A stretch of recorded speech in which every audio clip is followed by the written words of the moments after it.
Recibimos al doctor José María Ruiz Moreno. El profesor José María Ruiz Moreno es director médico de la Unidad de Retina de Clínica Baviera, denominada IR Baviera, Instituto Europeo de la Retina Baviera.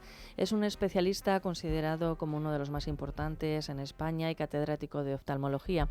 Director de esta unidad de una clínica que lleva más de 25 años acompañándonos.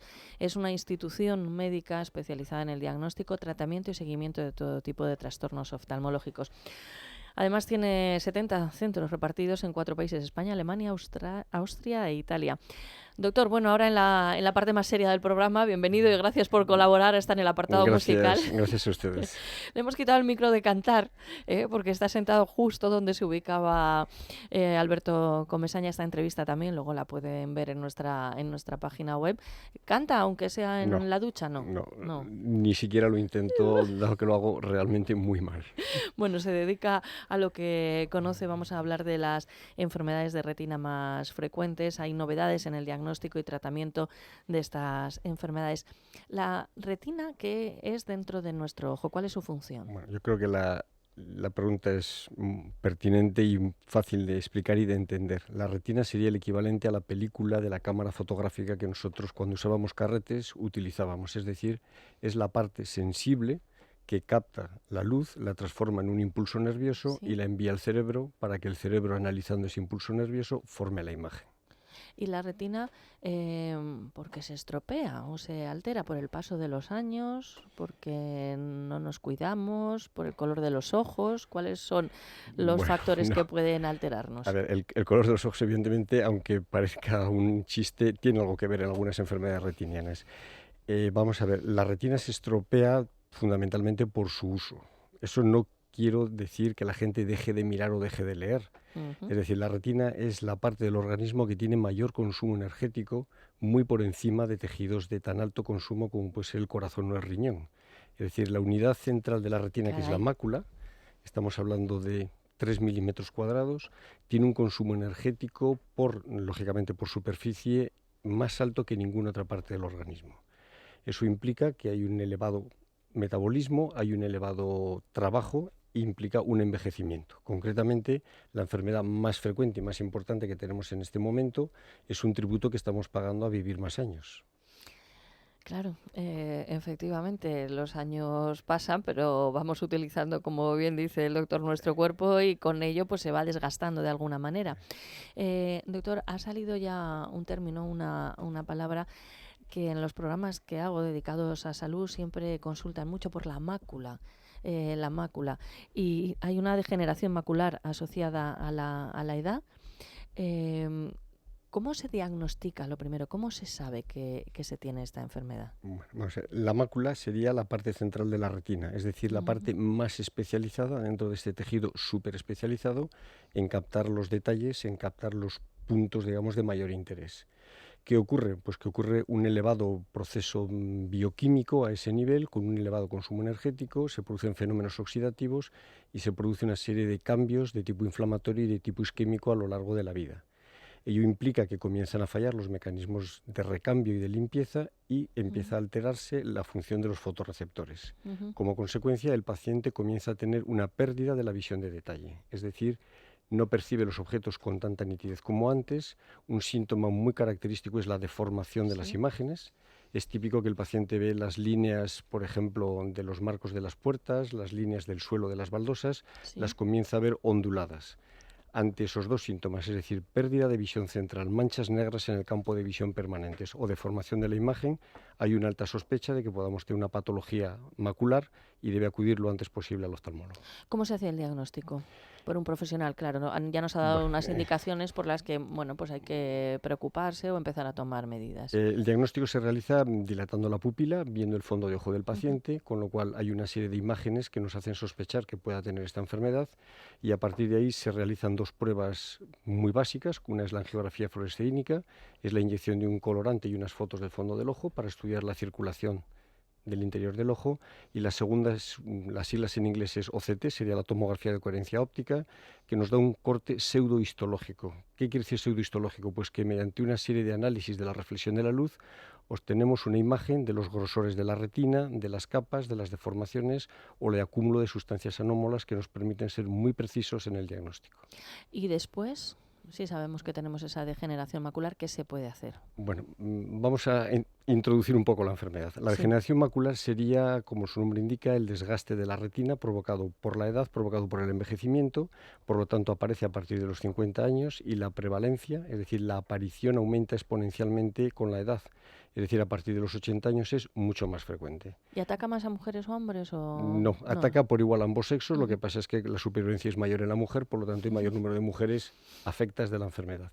Hay dos grandes grupos, la forma seca o atrófica, en la cual lo que se produce sería un desgaste del tejido, va apareciendo esa mancha que va creciendo, es lentamente progresiva, tiende a ser bilateral y con un cierto grado de simetría entre los dos ojos, y por desgracia a día de hoy no hay tratamiento. Hay un estudio en fase 3 muy avanzado de un nuevo fármaco que esperamos que en los próximos meses, años lo podamos utilizar. La otra forma, que es la que ha tenido, por desgracia, más fama, es la forma húmeda, hemorrágica o exudativa, que es rápidamente progresiva, también es bilateral, pero no suele coincidir en el tiempo, suele haber unos 3-4 años de diferencia, y es la que, si no hacemos nada, conduce rápidamente a la ceguera legal. Quiero matizar mis palabras. He dicho ceguera legal para aquellas personas que nos estén oyendo.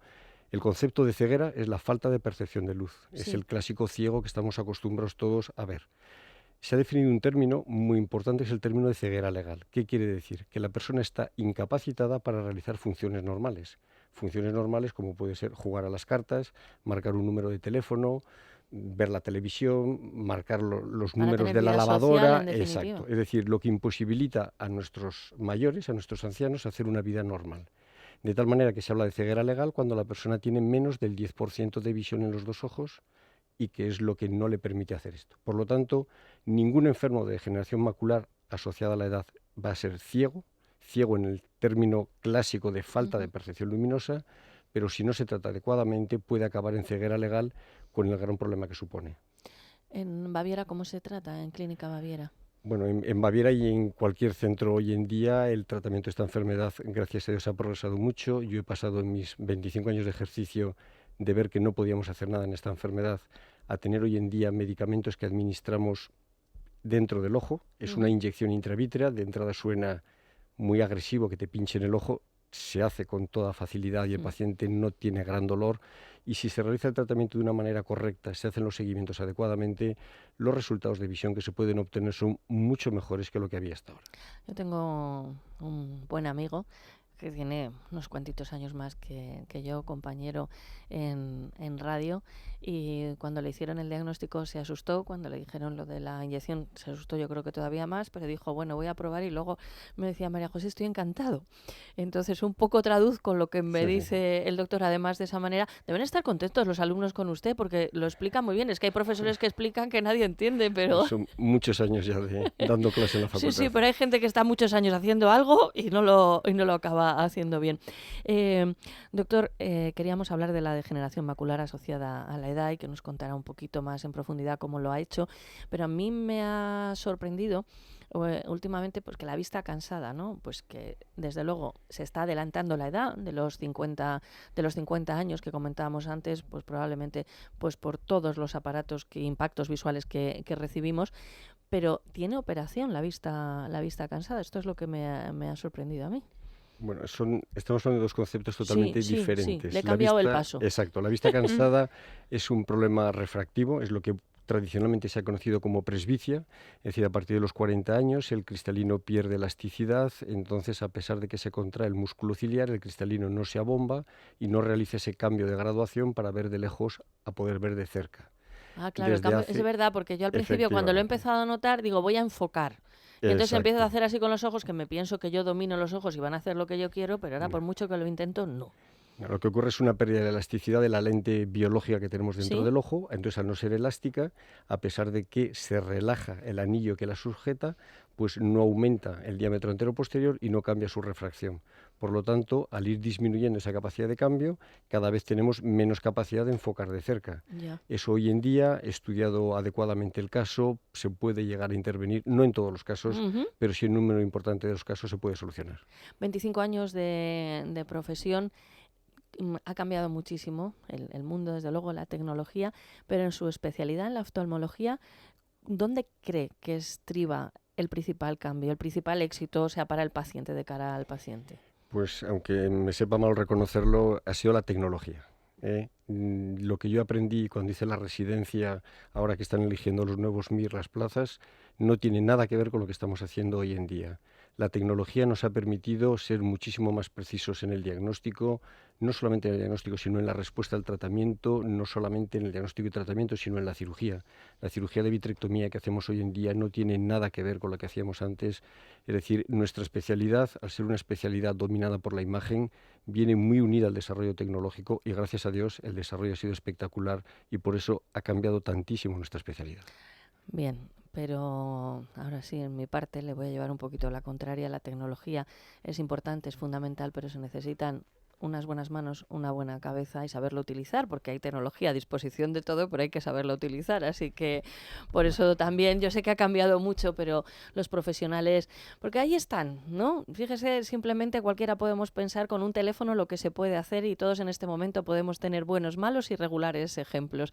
Así que la tecnología también a disposición de nuestros ojos. Y me he quedado pasmada con el dato que nos daba y le cambio y cerramos ya la entrevista, hablando de la mácula y de la retina, que tenga tanta actividad como el corazón. ¿Y cuál otro órgano Perdón, decía?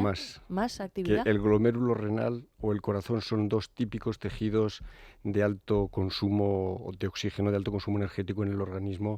La mácula lo supera ampliamente a los dos. Caray, lo desconocía. Bueno, hacemos referencia a nuestros oyentes de la página web de Clínica Baviera, donde tienen información como esta y, por supuesto, de todos los centros que tiene Clínica Baviera, no solamente en España, sino fuera de nuestras fronteras. Clínicabaviera.com y un teléfono de información 902 112 541, 902 112 541. Bueno, pues un abrazo y hasta pronto. Sé que ha hecho un esfuerzo por estar hoy con nosotros en el estudio, pero hemos aprendido mucho y, sobre todo, Jessica, yo creo que lo percibes, tiene una mirada especial y esto no es WhatsApp ni tiene nada que ver, es una mirada intensa. Y darle la enhorabuena por la forma en la que lo explica, tan sencilla, porque oye, pues personas que no estamos relacionadas, ¿no?, con el sector lo entendemos perfectamente y además incluso me han entrado ganas de saber más. Así que fíjate. Bueno. La verdad es que ha sido un placer. A su disposición si quieren que volvamos otro día y decir a los oyentes que al hospital también hay que ir con alegría porque muchas veces solucionamos las cosas. Por No nos supuesto que quedemos sí. con la imagen triste anterior, sino vayamos muchas veces con alegría al hospital, que muchos problemas los solucionamos. Por supuesto que sí, además es pues la sintonía de este programa. Déjate de historias, no me cuentes rollos, no me vengas con penas ni tristezas, sino que con alegría. Así que ahí ya nos ha ganado de todo. El profesor José María Ruiz Moreno, director médico de la unidad de retina de Clínica Baviera. Recordamos, teléfono de Clínica Baviera. Y por supuesto con alegría, y más si sabemos que donde no se veía o se veía regular, se va a empezar a ver bien, o que vamos a mejorar en nuestra calidad de vida. 902 112 541.